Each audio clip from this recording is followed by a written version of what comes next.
Hi there, queers and comrades. It is Jason Wyman, aka Queerly Complex, and it is Monday, which means that I am coming to you to read to you. That's right. Mondays are Jason Reads, which is my attempt to share the words and works of other people that are helping me find my place and guide me through the chaos of this cosmos. But first, an announcement. Thursdays are for queers and comrades, yay, at 465 Collective. The doors open at 5:30 and start with a collective setting up and setting of space and time. Then Queer Art Club unfolds in the back gallery. It is a space of art making and creativity and conversation. We provide a lot of supplies. You're welcome to bring your own and just get to work or chat with someone or be by yourself. Regardless, you're in community with queer and trans folks in San Francisco, so come on through. At 7 o'clock in the front room, we start casually gathering for a different weekly club. Last week we had Media Club, co-hosted with Trey Smith of Realist Exposure, and there were 17 of us talking about queer media and then watching some. Next month at Media Club, others will be bringing their own media and sharing it. It's going to be a gay, queer, fabulously time. This Thursday is Reading Club, co-hosted with Crystal Mason of Tree of Change. I love Crystal. We're business partners, we're comrades, and we are holding space for you all to just bring the text that you've been struggling to get through, or that you've been meaning to get to, or that you want to share with others.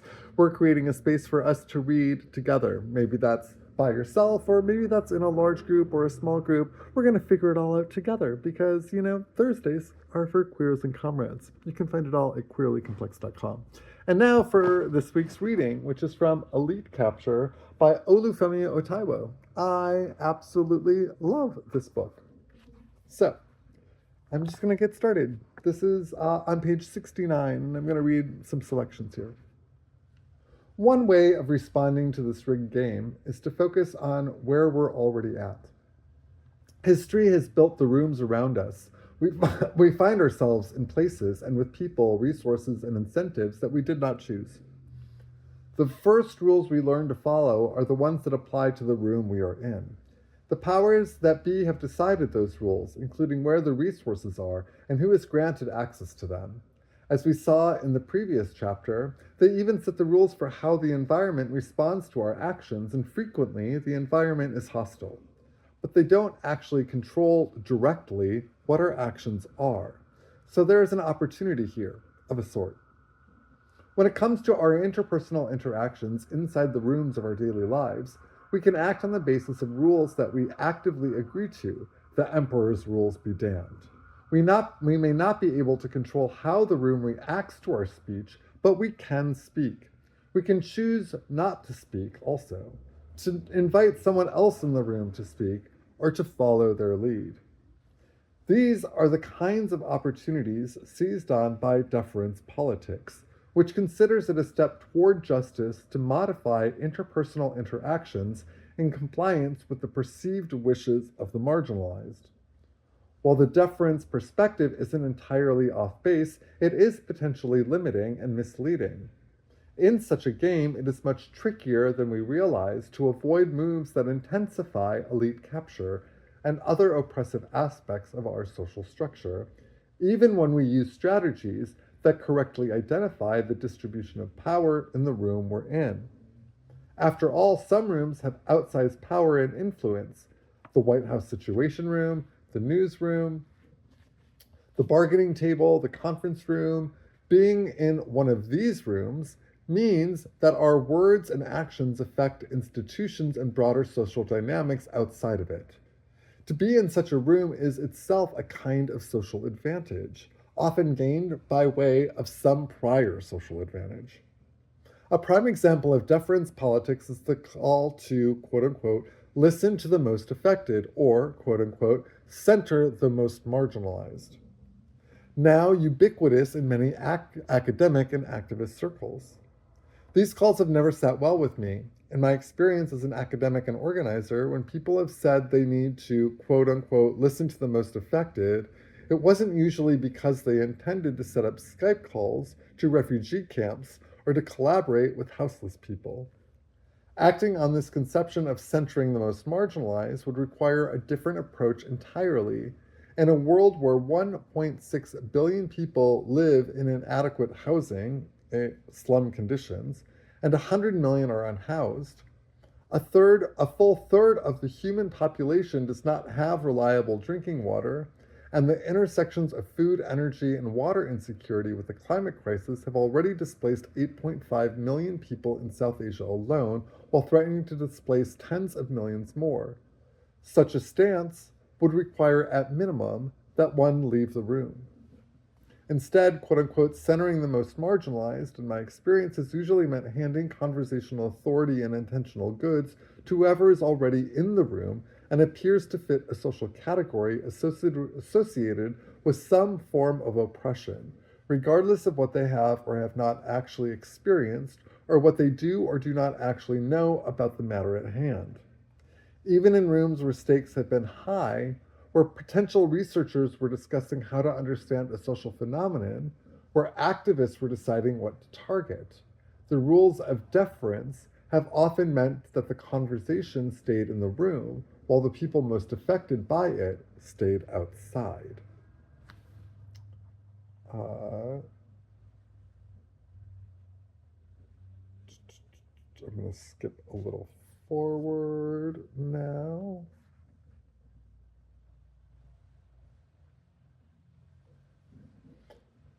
Deference as a default political orientation can work to counter marginalized groups' interests. We are surrounded by a discourse that locates attentional injustice in the selection of spokespeople and book lists taken to represent the marginalized, rather than focusing on the actions of the corporations and algorithms that much more powerfully distribute attention. This discourse ultimately participates in the weaponization of attention in the service of marginalization. It directs what little attentional power we can control at symbolic sites of power rather than at the root political issues that explain why everything is so fucked up. Jumping forward again. According to Joe Freeman, a political theorist, any group of people interacting with each other will structure itself in some way or other, whether consciously or unconsciously, leaving only the question of how that resulting structure distributes resources, responsibilities, attention, and power. Elites from marginalized groups can benefit from deference in ways that are at least compatible with social progress, especially if we take the right actions afterward. But treating such elites' interests as necessarily or even presumptively aligned with the broader group's interests involves a political naivete we cannot afford. In this context, confusion about elite interests functions as a form of racial Reaganomics, a strategy reliant on fantasies about the exchange rate between the attention economy and the material economy. We need to fix the social structure itself, the rooms we interact in, and the house they make up. Deference, as a strategy, bears at best a tenuous relationship to this goal. And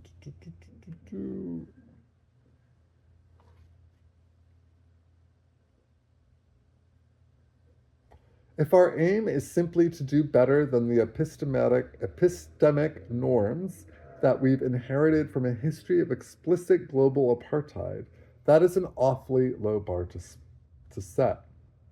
The facts that explain who ends up in what room shape our world much more powerfully than the squabbles for comparative prestige between people who have already made it inside.